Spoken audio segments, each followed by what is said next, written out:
Raha ho an'ny eto Antananarivo dia tsy dia azahoana tombony loatra ny fampiasana ny énergie éolienne na ny angovo azo avy amin'ny famondoana amin'ny rivotra, manginy fotsiny ny halafon'ireo fitaovana sy ny kojakoja ilaina amin'izany raha mihoatra amin'ny famondonana ny herin'ny masoandro, azahoana ny herinaratra satria dia farafahakeliny malany hatrany amin'ny 10 tapitrisa ariary any ho any farafahakeliny ireo tsy mini moa zany fa ireo mampiasa ity angovo azo avy amin'ny rivotra ity.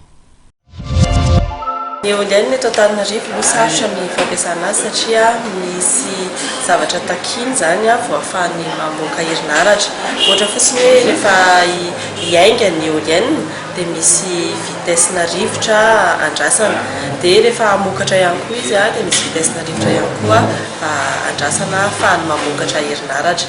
Izany hoe raha eto Antananarivo manodidina renivohitra manodidina mihitsy dia mbola tsy possible mihitsy, izany hoe sarotra ny ampiasana éolienne.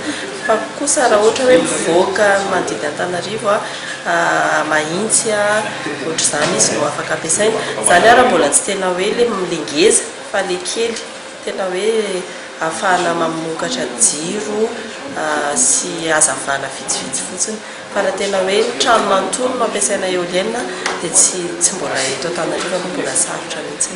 Ny faritra zao faritra avaratry ny nosy iny zao no efa nisy any koa zany no tena satria misy le varatra azany any avaratra dia any zany no tena mbola mety hatramin'izao. Ny any atsimo efa andalana izay fa efa misy olona koa zany le tokatimo liana ary zareo ampiasan'le éolienne fa mbola sarotra aloha mandragny tsy mbola nampiasa tany atsimo izay fa efa andalana ny ametraka any atsimo. Ny éolienne tsy le zavatra miodikodina hitantsika io fotsiny ihany le ohatran'ity fa misy vatany ahafahany miaraka amin'ny fandrodana izay tiramo-ty dia tsy maintsy misy koa izy hitazomana anazy le poteau zany araka ny hitantsika.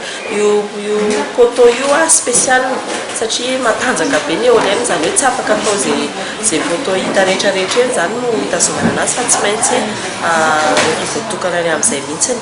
Manarak'izay koa ny éolienne tsy izy irery ihany fa mila batterie, mila convertisseur, mila régulateur zay vao mamoaka herinaratra. Régulateur spécial éolienne izany hoe ho anazy mihitsy fa tsy zay régulateur hitantsika rehetra. So misy mantsy ny mieritreritra hoe varatra régulateur dia iny ihany no ampiasaina, tsy mety fa spécial éolienne zay izy no ahafahana mamokatra herinaratra.